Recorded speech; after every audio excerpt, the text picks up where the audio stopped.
कौन चाहता है कि पॉलिटिक्स में करप्शन खत्म हो जाए? टाटा, अंबानी, अडानी से ज्यादा एडवर्टीजमेंट आपने किसके देखे हैं? नेताओं के देखे होंगे। कैसे संभव हो पाता है? Just because of corruption. Media चाहेगा कि करप्शन खत्म हो, वो चाहेगा कि बहुत बड़े समझाऊंगा कैसे। पत्रकारिता हो तो रुबिका लियाकत जैसी आभार व्यापार पत्रकारिता। अगर लोकतंत्र की डेफिनेशन में आपसे पूछूं तो क्या है? आप कहेंगे कि देखो, लोकतांत्रिक देश में सेट ऑफ रूल्स होते हैं, उसके हिसाब से चलना पड़ता है। लोकतांत्रिक देश में पार्टियां होती हैं, बेहिसाब धन की जरूरत नहीं पड़ती उनको, एक पद्धति होती है, उस सरलता से यहाँ पर वो आ सकते हैं, चुनाव लड़ सकते हैं। जैसे किसी एक संसदीय चुनाव क्षेत्र से चुनाव लड़ने में किसी उम्मीदवार को अगर लड़ना है तो बहुत से बहुत उसका 15 से 20 लाख रुपए खर्च होगा। इससे ज़्यादा खर्च नहीं होने चाहिए। सारे रूल्स बने हुए हैं। चूंकि सादी सरल चुनाव व्यवस्था करने के लिए जरूरी नियम होते हैं, प्रतिबंध होते हैं आदि, सभी दल पर समान लागू होते हैं। ये लोकतंत्र की आदर्श व्यवस्था मैं आपको बताता हूं। अतः कोई भी आपत्ति नहीं कर सकेगा, बल्कि वैसी व्यवस्था से हर कहीं अच्छे उम्मीदवारों के भी चुनाव लड़ने और चुने जाने का मार्ग तो खुलता ही खुलता, ये भी आपको पता है। ये तो होगी बहुत ही आदर्श वाली बात। अब मैं आपको बताता हूं बहुत बड़े खेल वाली बात। दरअसल ना, जो बड़ी बड़ी पार्टियां होती हैं वो बिल्कुल नहीं चाहती हैं कि छोटे दल या फिर अच्छे स्थानीय उम्मीदवारों से चुनौती उनको मिले। चुनाव महंगा लड़ा जा रहा है, वजह भाजपा भी है। भाजपा के नेता ने चुनाव लड़ने का इतना महंगा रूप दे दिया है कि स्वतंत्र उम्मीदवार क्या, अच्छी अच्छी पार्टियां तक चुनाव लड़ने की क्षमता है उसको खो दे रही है। इसके पीछे सत्ता पर एकाधिकार रखने की पूरी चाल है। जब ये पैसा खर्च करेंगे, यही लड़ेंगे, यही जीतेंगे, एकाधिकार तो हो गया, मनमर्जी करेंगे, कर लो, क्या करेंगे आप इसका, इन लोगों का। और ये सब व्यवस्थाएं ना हो, चुनाव लड़ना इंग्लैंड या फिर जापान की तरह सस्ता और आडंबरहीन बना दिया जाए तो सारी स्थिति खत्म हो जाएंगी, एकाधिकार सत्ता से खत्म हो जाएगा। लेकिन ऐसा नहीं होगा ना। और दूसरी बात मैं आपको बताता हूं, सत्ताधारी दल द्वारा सालों भर राजकीय संस्थानों को पार्टी के नेताओं में प्रचार में पैसा लगा देते हैं। जैसे राजकीय विभाग संस्थानों द्वारा अखबारों को विज्ञापन के नाम पर सत्तासीन नेता को नियमित रूप से लोगों के सामने फैलाते रहते हैं। ऊपर से मीडिया के एक वर्ग को सत्ताधारी के सामने पालतू बना रखा है। यानी कि दोहरा कचरा आपको देखने को मिलेगा। मीडिया को पैसा दे देते हैं, उनकी वाहवाही होती है। एक एग्जाम्पल मैं आपको देता हूं कि देश में एक बड़े अखबार के कुल 32 पेज थे। 23 पर एक सत्ताधारी नेता की छोटी बड़ी पूरे आधे पृष्ठ पर तस्वीरें थी उसकी। सब कोई ना कोई सूचना या फिर बधाई देने हेतु ही सब चीजें थी। उसका उद्देश्य असल था क्या? बिल्कुल साफ, कि उस नेता और उसकी पार्टी का सिर्फ प्रचार होना चाहिए। अच्छा, उन विज्ञापन का बिल कितना होता होगा? केवल एक दिन का पूछ रहा हूं मैं आपसे। एक अखबार का कम से कम 2 से 3 करोड़ रुपया रहता है, जो राजकोष से जाता है, जहां पैसा मेरा और आपका इकट्ठा होकर के रखा जाता है।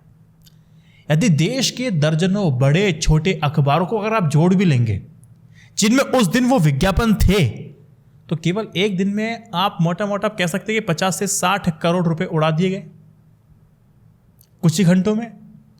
ऐसे जितने विज्ञापन पूरे वर्ष पत्र में, पत्रिकाओं में और टीवी चैनल्स को जाते हैं, जिसमें खबर तो नगण्य है, मतलब है ही नहीं, नेता दल प्रचार मुख्य रहता है, उन सब का हिसाब करें तो राजकोष के सालाना अरबों रुपए पार्टी नेता प्रचार में उड़ाए जाते हैं। वह भी जबकि यहां राजतंत्र के पास अपने प्रचार, प्रसार, प्रकाशन, रेडियो, टीवी चैनल आदि हैं, तब यह हाल है। अब मैं आपको एक छोटा सा कंपैरिजन देता हूं।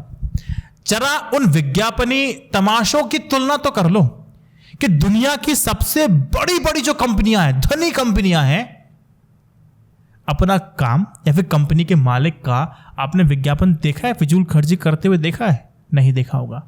टाटा, टोयोटा, अडानी के प्रबंधकों को सपने में भी ख्याल नहीं आता होगा कि नियमित रूप से अखबारों में करोड़ों डॉलर के बधाई विज्ञापन देकर के मालिक की छवि को फैलाएं या दिखाएं या माहौल बनाएं।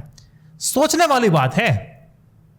लेकिन यहां होता क्या है सत्ताधारी नेताओं द्वारा राजकोष का धन आत्म प्रचार और पार्टी प्रचार में फूकना एक भयावह भ्रष्टाचार है और कुछ भी नहीं।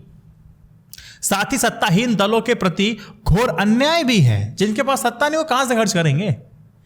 और जिनके नेताओं का वही प्रचार असंभव रहता है, और इन जैसे नेताओं जितना प्रचार प्रसार हो वो असंभव है।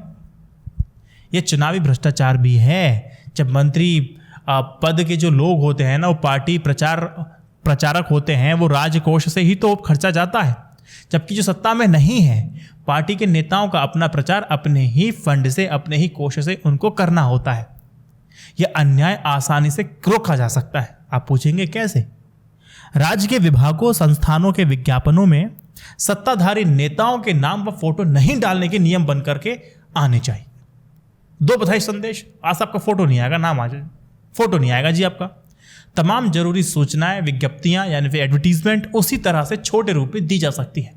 जैसे टेंडर या फिर खाली पदों के विज्ञापन छपते हैं, देखे होंगे ना आपने, कोने में कहीं रहते छोटे से, आपको दिखते भी नहीं होंगे कई बार। क्योंकि ये नियम भी समान रूप से देश भर की राजकीय संस्थाओं, विभागों पर लागू होंगे, इसलिए कोई भी मंत्री शिकायत नहीं कर सकेगा कि उसको इससे हानि हो रही है, इससे उसको लाभ नहीं हो रहा है। लॉजिकल बात है। उसी क्रम में क्या होगा कि हर एक मंत्री को ना चुनाव में केवल अपने चुनाव क्षेत्र में प्रचार करने की अनुमति होनी चाहिए, वो भी बिना कोई राजकीय कार्यक्रम जोड़े।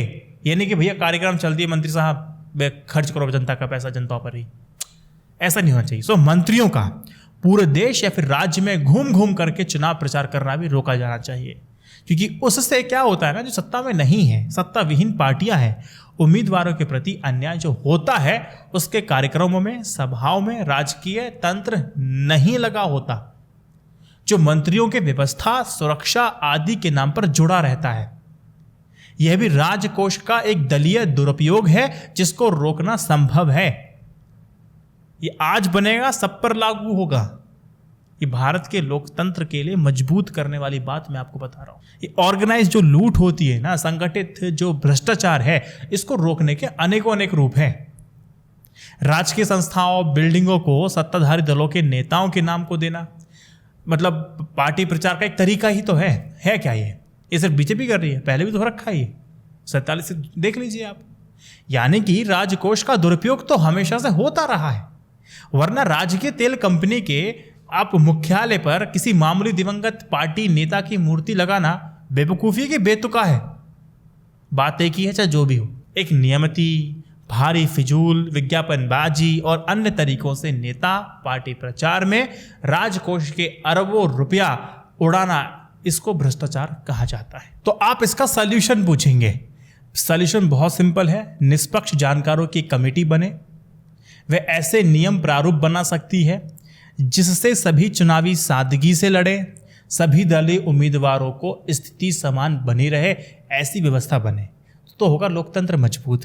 और अगर इसी तरह से चुनाव दर चुनाव महंगा चुनाव होता जाएगा, विपक्ष के पास पैसा नहीं होगा, ज़्यादा पैसा होने की वजह से ये बहुत बड़े बड़े माहौल बना ले जाएंगे। इससे क्या होगा कि विपक्ष का माहौल फीका रहेगा। तो इसीलिए अनड्यू एडवांटेज ना हो किसी के लिए, ये जरूरी है करप्शन को रोकना। अगर आपको मेरी बात समझ में आई, इस वीडियो को 3 व्हाट्सएप ग्रुप में शेयर कीजिएगा। जय Hind, Vande Mataram, stay updated, stay educated, सत्यमेव जयते। नमस्कार।